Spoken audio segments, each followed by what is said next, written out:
അങ്ങനെ കുറച്ച് നാൾക്ക് ശേഷം ഇതേ ഞാനൊരു കുഞ്ഞു ക്ലീനിങ് വീഡിയോ ഉണ്ട് കേട്ടോ വരുന്നത്. അപ്പൊ ഈ 14-ാം തീയതി വിൻഷാന്റെ അവിടുത്തെ പൂരാണ് കേട്ടോ. അപ്പൊ നമ്മളിത് വീടൊക്കെ ഒന്ന് ഞാൻ ഫുള്ള് ക്ലീൻ ആക്കാനുള്ള പരിപാടിയിലാണ്. ആദ്യം തന്നെ മാറാലൊക്കെ എല്ലായിടത്തും തട്ടിയെടുത്തോട്ട് ഇപ്രാവശ്യത്തെ ഞാൻ മാറാലടിക്കാനുള്ള തോട്ടി വാങ്ങിയിട്ടില്ല കേട്ടോ. എല്ലാ പ്രാവശ്യം ക്ലീൻ ആക്കുമ്പോഴാണ് ആലോചിക്കുക. പിന്നെ എന്താ ജനലും കാര്യങ്ങളൊക്കെ തുടച്ചു. ഇന്ന് ഞാൻ നമ്മുടെ ഹോളും അതുപോലെ സിറ്റ് ഔട്ടും പിന്നെ ഡൈനിങ്ങിന്റെ ഒരു ഏരിയ മാത്രമായിട്ടാ ക്ലീൻ ആക്കുന്നുള്ളൂ. നമ്മൾ യൂസ് ചെയ്യുന്ന റൂമിൽ നിന്ന് ക്ലീൻ ആക്കാൻ പറ്റില്ല. കാരണം ഇന്ന് തേജു സ്കൂളിൽ പോയിട്ടില്ല, ചെറുതായിട്ട് അവന് വെയ്യ കേട്ടോ. അപ്പൊ അവനെ ഞാൻ ഡിസ്റ്റർബ് ചെയ്യേണ്ടെന്ന് വിചാരിച്ച് അവന്റെ അവിടെ എടുത്തിട്ട് റൂം അടച്ചു. പിന്നെ അവന്റെ വണ്ടിയൊക്കെ എടുത്ത് പുറത്തേക്ക് ഇട്ടു. പിന്നെ ഡൈനിങ്ങിന്റെ അവിടെയും ക്ലീൻ ആക്കട്ടെ. നമ്മുടെ കുഞ്ഞു റൂം നമ്മൾ യൂസ് ചെയ്യാത്ത റൂം ഞാൻ ഈ സൺഡേ ക്ലീൻ ആക്കിയതായിരുന്നു കേട്ടോ. ഞാനും വിൻഷാട്ടിനും കൂടിയിട്ട്.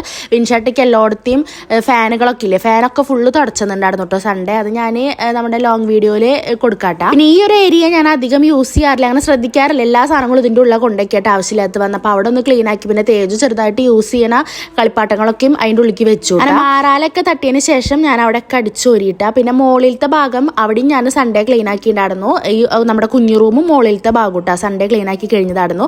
പിന്നെ അതേ നമ്മുടെ മോൾ ഭാഗവും കാര്യങ്ങളൊക്കെ തുടച്ചു, കർട്ടനൊക്കെ നേരെ. എല്ലാ പ്രാവശ്യത്തും പോലെ ക്ലീൻ ആക്കുമ്പോൾ എവിടെയെങ്കിലൊക്കെ ഒന്ന് മേക്ക് ഓവറോ എന്തെങ്കിലുമൊക്കെ ഒരു ചേഞ്ചോ ചെയ്യണമെന്ന് എനിക്ക് ഉണ്ടാവും. അതിന്റെ ഇടയ്ക്ക് ഇതേ നമ്മുടെ തേജുട്ട് എനിക്ക് വിട്ട സമയം ഏകദേശം 10 മണി 10:30 ആയിട്ടുണ്ട്. അപ്പൊ ഇതാണ് കേട്ടോ അവന്റെ കാലിന്റെയും കൈയിന്റെയും കോലം. ഒന്ന് ചെറുതായി ഇതെങ്ങനെ ഉറഞ്ഞു പൊട്ടിയിട്ട് അവന് നല്ല വേദന ഉണ്ടെന്നൊക്കെയാ പറയണത്. പിന്നെ കൈ അവന് ഫുഡ് കഴിക്കാനും പറ്റണില്ല കേട്ടോ, വലത് കൈയിലാണ് വന്നേക്കണത്. അപ്പൊ ഞാൻ പറഞ്ഞയച്ചില്ല.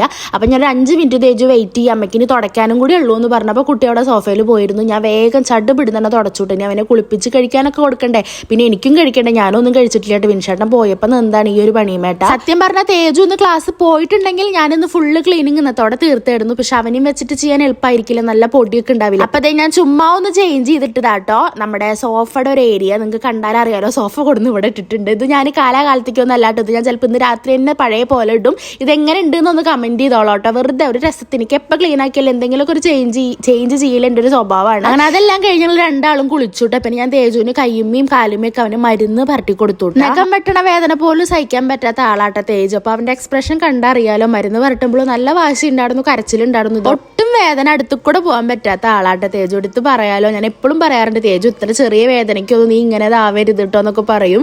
പിന്നെ അതേ അവന് ഞാൻ കഞ്ഞി കൊടുത്തുട്ട. കഞ്ഞിയും ബീട്രൂട്ട് ഉപ്പേരിയും കൂടിയിട്ട് അവനും കഴിച്ചു, ഒപ്പം ഞാനും കഴിച്ചു. പിന്നെ എന്തായാലും അടുത്ത വീഡിയോയിൽ കാണാട്ടോ. അടുത്ത വീഡിയോ എന്ന് പറയുന്നത് ഇതിന്റെ ബാക്കി ക്ലീനിങ് ആയിരിക്കേ. ബൈ.